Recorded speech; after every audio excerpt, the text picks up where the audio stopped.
जय भीम नमो बुद्धाय साथियों। आज हम आपको बताएंगे भारतीय इतिहास की कुछ महत्वपूर्ण तिथियां जो हमें नहीं, पूरे भारतीय लोगों को सभी को पता होनी चाहिए। जैसे कि गौतम बुद्ध का जन्म कब हुआ? 563 ईसा पूर्व में। चंद्रगुप्त मौर्य का शासनकाल कब रहा? 325 ईसा पूर्व में। अशोक मौर्य का शासनकाल कब रहा? 269 ईसा पूर्व। बुद्धगुप्त मौर्य का शासनकाल कब रहा? 554 ईस्वी पूर्व। बौद्ध राजा बृहदत्त की और उसके सेनापति पुष्यमित्र की हत्या 185 ईसा पूर्व। मनुस्मृति की रचना कब हुई? मनुस्मृति वही है जो हम पहले बताते आए हैं, आपको पिछली वीडियो में बनाई थी। वो 200 ईस्वी पूर्व सन में। अछूतपन की उत्पत्ति कब हुई? 600 ईस्वी सन तक हुआ। उसके बाद छुआछूत पैदा हो चुकी थी। ये छुआछूत भी मनुस्मृति के काल के बाद हुई है। मोहम्मद बिन कासिम का हमला 711 ईस्वी सन में हुआ। कब हुआ? भारत का पहला मुस्लिम जो आक्रमण हुआ था ये 711 में किया था मोहम्मद बिन कासिम ने।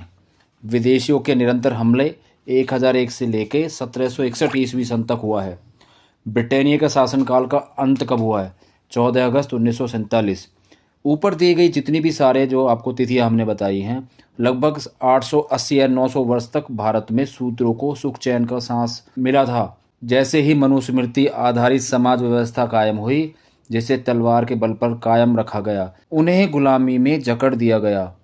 जैसे ही हमने बोला ना, मनुस्मृति की रचना काल 200 ईसा पूर्व के बाद, उसके बाद ही दलितों, शोषितों, वंचितों की स्थिति बदतर होती चली गई। और जो अब हिंदू धर्म में सहधर्मी होने के कारण भी उनको बिल्कुल अलग तरीके से उनके साथ व्यवहार किया गया।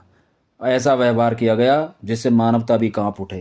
तभी तो बाबा साहब कहते थे उनके एक लेख में, हिंदू धर्म एक मिशनरी प्रचारक धर्म था। जब हिंदू समाज में जाति पाति व्यवस्था का प्रसार हो गया तो मजबूरन इसका मशीनरी रूप से जो मिशनरी था समाप्त हो गया और इसको मशीनरी की तरीके से यूज करने लग गए। Hinduism is a menace to liberty, equality, fraternity. On that accountant it is incompatible with democracy. अर्थात हिंदुइज्म स्वतंत्रता, समानता और भ्रातृभाव के लिए एक खतरा है। इसी कारण इसका लोकतंत्र से कोई मेल नहीं, यह इसका विरोधी है।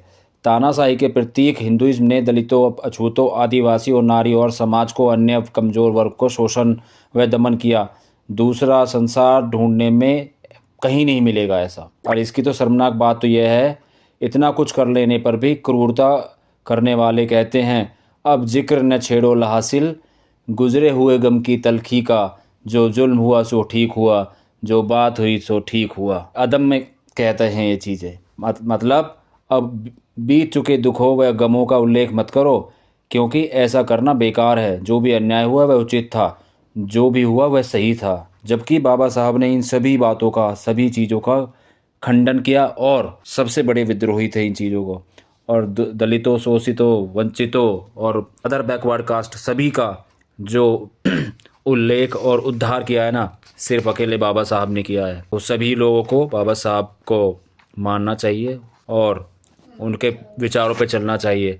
ये जो तिथियां हैं हम बायो में दे देंगे, आप सभी को पढ़नी चाहिए। अगर आपको अच्छी लगी हो वीडियो तो हमें लाइक करें, फॉलो करें, सब्सक्राइब करें, कमेंट ज़रूर करें। बहुत बहुत धन्यवाद। जय भीम नमो बुद्धाय। जय हिंद।